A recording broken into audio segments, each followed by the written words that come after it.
Señor, ¿qué quieres que yo haga? ¿Qué deseas que yo haga? Ahora este episodio literalmente sucedió. Él apareció a un hombre llamado Saulo, y eso fue lo que Saulo le preguntó.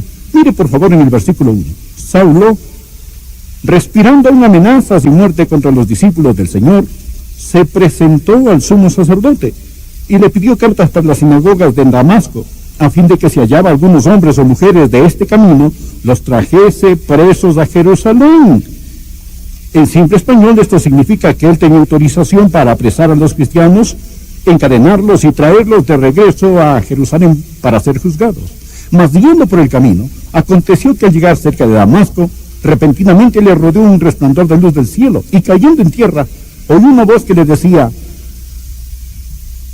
Saulo, Saulo, ¿por qué me persigues? Él dijo: ¿quién eres, Señor? Y él le dijo: yo soy Jesús, a quien tú persigues.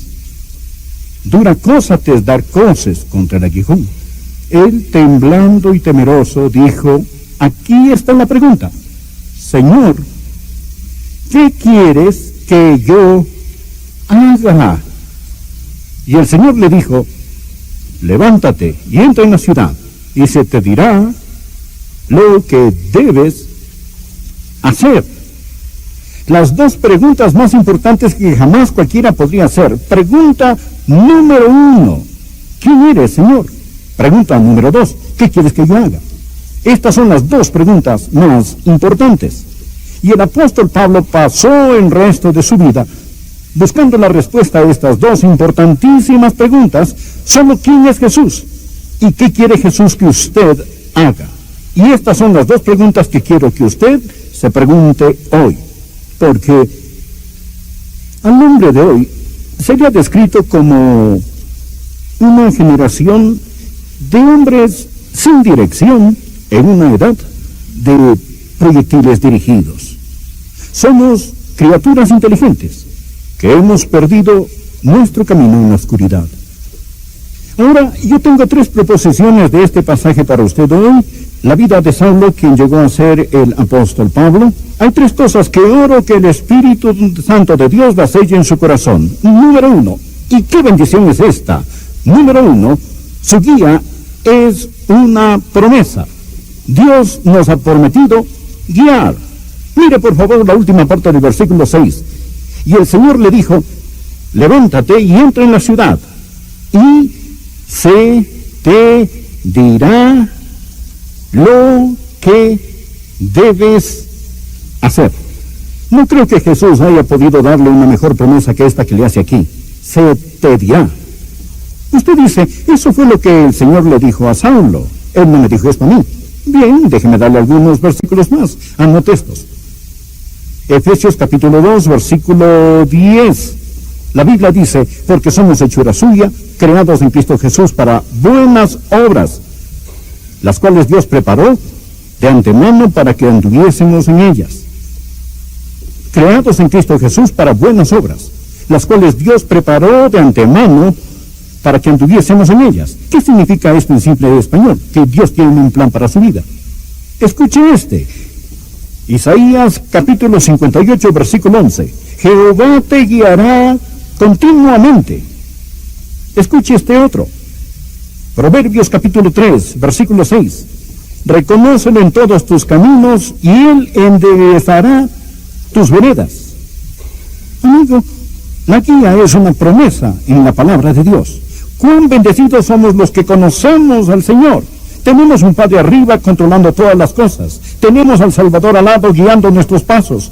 Tenemos al Espíritu adentro hablando en nuestros corazones y podemos saber la guía de nuestro Señor. Podemos saber su voluntad. Bueno, la voluntad de Dios. La voluntad de Dios viene a nosotros en 3 formas. Primeramente, viene a nosotros como su voluntad soberana. La voluntad soberana de Dios siempre se hará. Usted no puede pararla, yo no puedo pararla. Dios es Dios y Dios realizará lo que Él desea hacer, porque no hay nadie quien pueda detener al Señor. Esto es su voluntad soberana, y la voluntad soberana de Dios es misteriosa, es desconocida, yo no puedo saberla. Usted no puede saberla, es conocida totalmente solo por Dios. En Deuteronomio 29, versículo 29, las cosas secretas pertenecen a Jehová, nuestro Dios, mas las reveladas son para nosotros y para nuestros hijos para siempre. Las cosas secretas pertenecen a Dios. Amigo, usted será una persona feliz si solo renunciara a ser Dios y dejara que Dios sea Dios. Solo hágalo y deje a Dios ser Dios. Hay ciertas cosas que usted nunca comprenderá hasta que llegue al cielo, si entonces las entiende. Las cosas secretas pertenecen al Señor nuestro Dios. Esta es la voluntad soberana de Dios. Dios es soberano. Les he dicho antes, nada sucede sin su permiso. Hay una segunda voluntad, y esta es la voluntad moral de Dios. Dios tiene una voluntad moral. Hay ciertas cosas que Dios dice que son buenas, y hay ciertas cosas que Dios dice que son malas. Por ejemplo, es malo cometer fornicación, es malo robar, es malo asesinar, es malo mentir, el orgullo es malo.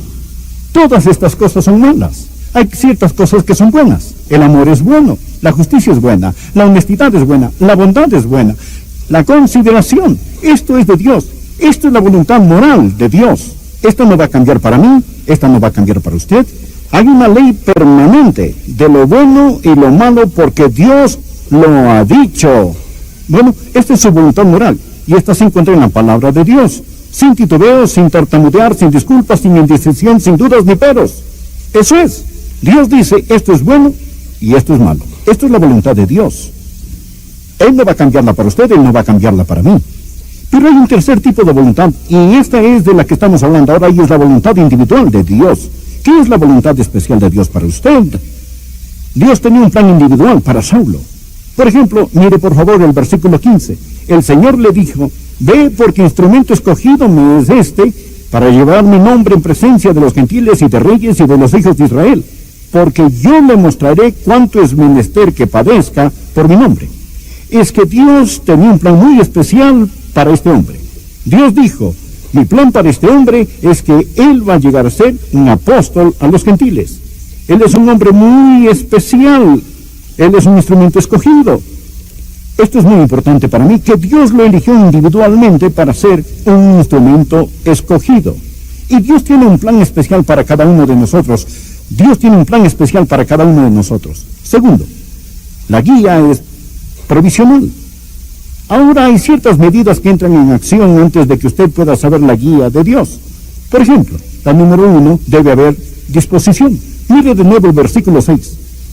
Y él, temblando y temeroso, dijo, Señor, ¿qué quieres que yo haga? Bien, solo supongamos que él quiera hacer lo que Dios quería que él hiciera.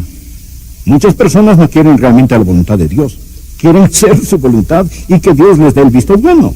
Hay algunas personas que van al arquitecto, piensan que quieren una casa, desean que el arquitecto la diseñe, pero lo que realmente quieren es que el arquitecto rediseñe lo que tienen en su mente. Lo que es apropiado en construir casas, pero no es apropiado en construir una vida. Amigo, si usted desea saber la voluntad de Dios, debe haber, número 1, disposición. Número 2, debe haber mansedumbre. Mansedumbre. ¿Sabe lo que él dijo? Él dijo, ¿qué quieres que yo haga? Eso es, usted está en control, yo no estoy en control. ¿Sabe qué es la mansedumbre? Mansedumbre significa que usted se deje enseñar. ¿Cuántas personas hay aquí que se dejan enseñar? En el Salmo 25, versículo 9, la Biblia dice, y escuche esto porque este es un versículo clave. Salmo 25, versículo 9, enseñará a los mansos su camino. Enseñará a los mansos su camino. Ahora, ¿es usted manso? Si usted no es manso, si no tiene disposición y no es manso, no sabrá la voluntad de Dios. Hay una tercera medida. No solamente había disposición y mansedumbre, pero había franqueza. Él buscó la voluntad de Dios. Él está orando. Está diciendo, Señor, muéstrame tu voluntad. Él ha estado receptible a la voluntad de Dios. No diga simplemente, si Dios quiere mostrármela, Él puede hacerlo. Usted seriamente, sinceramente, ha orado y pedido, oh Dios, quiero saber tu voluntad. Se reporta servicio. ¿Piensa usted que depende de Dios el poner su mano en su hombro, agarrarlo y cambiarlo? ¿O después de haber encontrado al Señor Jesús, va a ser usted como Pablo y decir, Señor, ¿qué quieres que haga? ¿Qué es, Señor, lo que realmente quieres que haga? Permítame hacerle una importante pregunta. Ha estado diciendo, he tropezado por todos lados, no puedo encontrar la voluntad de Dios, no sé la voluntad de Dios. ¿Puedo hacerle una pregunta personal? ¿Cuánto tiempo está pasando solo con Dios? Con su Biblia, en su tiempo devocional, reportándose para servicio. Puede ser que Dios esté hablando, pero usted no está escuchando. Y aun cuando ora, usted no está escuchando. En lugar de decir, habla, Señor, tu siervo escucha, está diciendo, escucha, Señor, estoy hablando. Y está usted orando y contándole algo a Dios. Debe haber franqueza. Y no vengan por ahí diciendo, oh, yo quiero saber la voluntad de Dios. A menos que haya disposición, a menos que haya, amigos, mansedumbre, a menos que haya franqueza, a menos que haya sometimiento. Todas estas cosas estaban presentes cuando el apóstol Pablo oró y dijo, Señor, ¿qué quieres que yo haga? Aquí está el tercer punto que quiero que vea. No solo su guía es una promesa, no solo es esta provisional. En tercer lugar, es práctica. Dios ha dado algunas formas muy prácticas para que usted pueda saber su voluntad. Y las vamos a encontrar. Aquí las tenemos y quiero que usted las mire. Una forma que puede saber la voluntad de Dios es por los milagros. Y sería deshonesto si no lo mencionara. Miren el versículo 3. Mas yendo por el camino aconteció que al llegar cerca de Damasco, repentinamente le rodeó un resplandor de luz del cielo. Y cayendo en tierra, oyó una voz que le decía, Saulo, Saulo, ¿por qué me persigues? Y Dios podría hablarle con una visión. Dios podría hablarle en un sueño. Dios podría hablarle con una voz audible. Dios podría hablarle y orientarle con un milagro. Y quiero de inmediato decir, Él no guía normalmente de esta forma, pero Él lo hace a veces. Ahora, desde que tenemos el Nuevo Testamento y la Biblia completa, este tipo de milagros no son muy necesarios hoy. Y esta no es la forma normal de Dios, pero lo menciono porque está aquí en la palabra de Dios. Dios podría hablarle en esta forma. Pero si usted tiene una visión, un milagro, un sueño, lo que sea, usted debe de verificarlo con las otras cosas que estoy a punto de decirles y vea si compaginan y que no sea pura autosugestión. Número 2, Dios hablará con usted y Dios le guiará con su palabra. Bien, ¿guió Dios al apóstol Pablo con su palabra? Créalo que sí. Número 1, él era un rabí y él estaba sumergido en la palabra de Dios en el Antiguo Testamento. Número 2, él acababa de oír un sermón y ese sermón fue dado por uno de los predicadores más grandiosos que jamás hayan vivido, un hombre de Dios lleno del Espíritu, Esteban. Y cuando Dios, el Espíritu Santo, apareció a Saulo, él dijo, dura cosa te dar cosas contra el aguijón, es decir, resistir la palabra de Dios. Salmo 119, 105 dice, lámpara es a mis pies tu palabra y lumbrera a mi camino. Y la mayoría de la voluntad de Dios para su vida, amigo, se encuentra en la Biblia.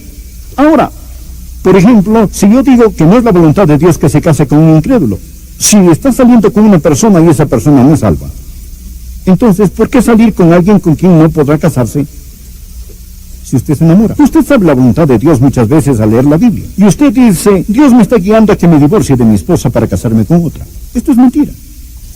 Una mentira. Está aquí en la palabra de Dios y es pura arrogancia la suya al orar y decir, Dios, muéstrame tu voluntad, cuando Dios a usted ya se la ha mostrado.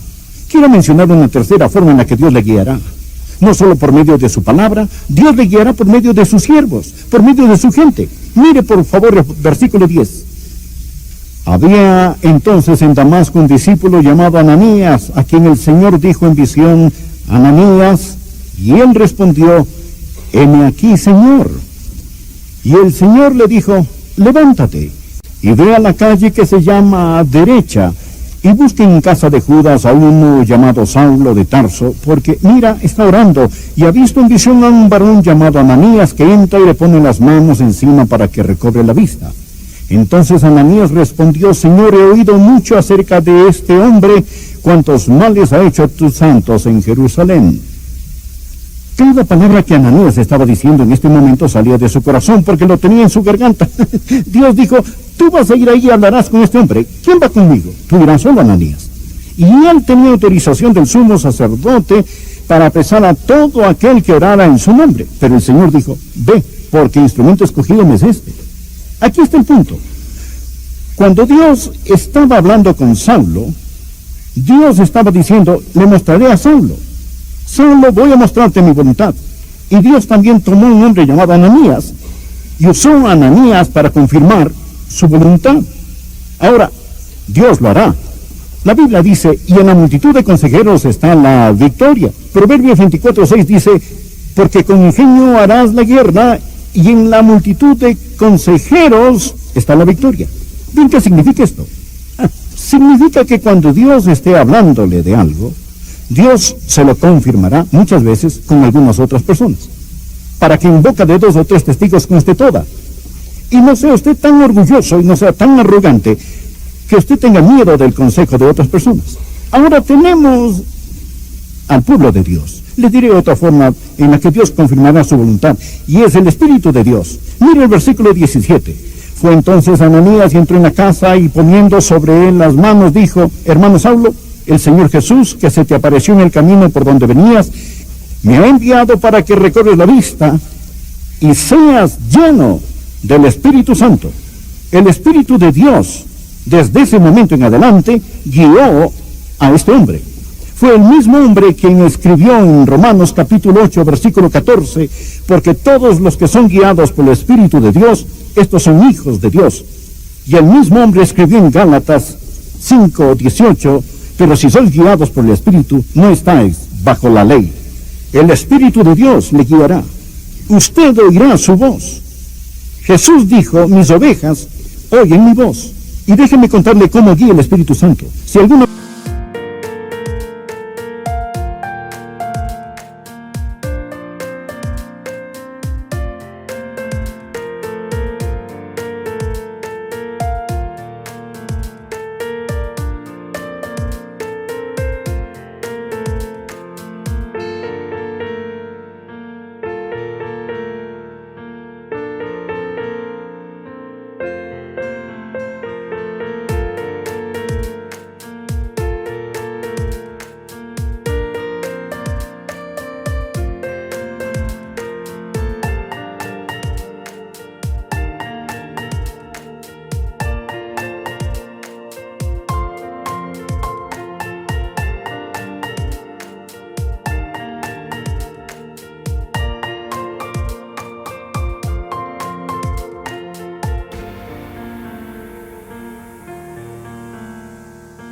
vean una persona obsesionada, probablemente está gobernada por el diablo.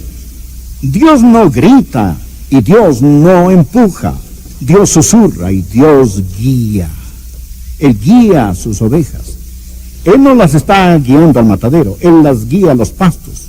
Y más le vale que llegue a ser lo suficientemente sensible para poder oír al Espíritu de Dios y conocer su voz. Desearía tener más tiempo para tratar sobre esto, pero permítame darle la última forma con la que puede saber, no solo el Espíritu de Dios, pero la sabiduría de Dios. Dios le guiará con sabiduría pura. Noten el verso 20. Enseguida predicaba a Cristo en las sinagogas, diciendo que este era el Hijo de Dios. Espera un momento. ¿Quiere decir que de inmediato, aquí este hombre, de inmediato está predicando a Cristo? Sí. Y todos los que le oían estaban atónitos.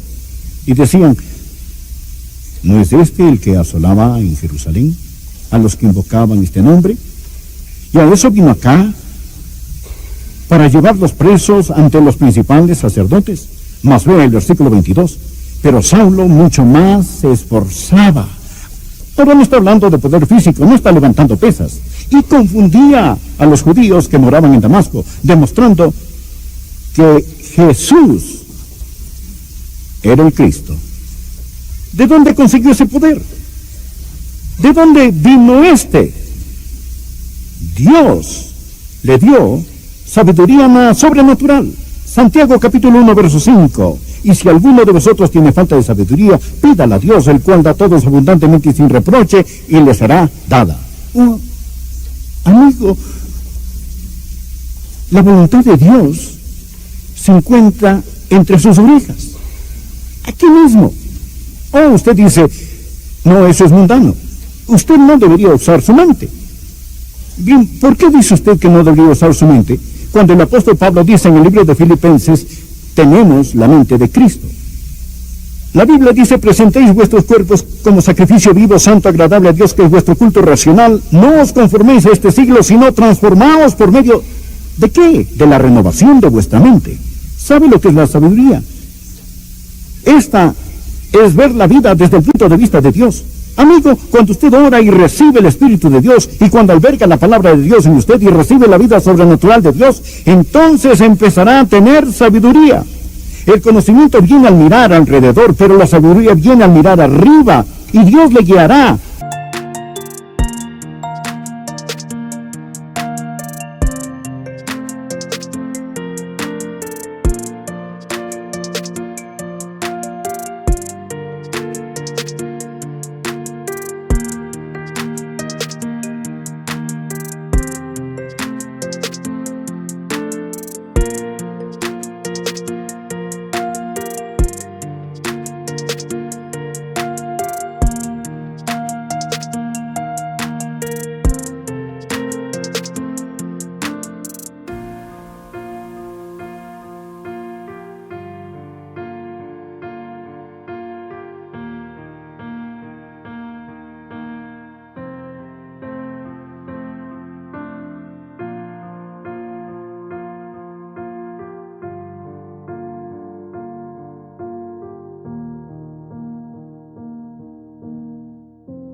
Y Dios le dará sabiduría. Yo no sé cómo explicarlo de ninguna otra manera, pero es sobrenatural cuando una persona camina en el Espíritu. Él dice, tengo la mente de Cristo, y él no tiene temor de confiar en lo que tiene aquí arriba. No es natural, es sobrenatural. Amigo, sabiduría no es que se le llenen los ojos de lágrimas y sentir un calorcito en el corazón, es tener una mente que permanece en Dios, llena de la palabra de Dios, guiada por el Espíritu de Dios, y la Biblia dice que Dios le guiará con sabiduría. Hay otra cosa que quiero poner aquí con la que Dios nos guía, y esta es la providencia de Dios. Ahora, en ese tiempo, si lee este capítulo, habían algunas personas quienes decidieron que ya tenían suficiente de este hombre y estaban listos para destruirlo. Pero oyó sobre esto y los discípulos lo bajaron por el muro en una canasta. ¿Recuerda esa historia? Aquí está el gran apóstol en una canasta. Bien. Usted habla de humildad. Oh, ahí está en una canasta. Bien, ¿cómo se dio cuenta de esto? Usted verá, en la providencia de Dios, su decisión llegó a él. Saulo, amigo, ellos tratarán de matarte. Y la providencia de Dios lo guió. ¿Sabe lo que Dios hace? Dios abre puertas y Dios cierra puertas. Y a los mensos, Él simplemente guía. Y lo que usted piensa que son circunstancias, son los planes y caminos de Dios. Y Él simplemente nos guía.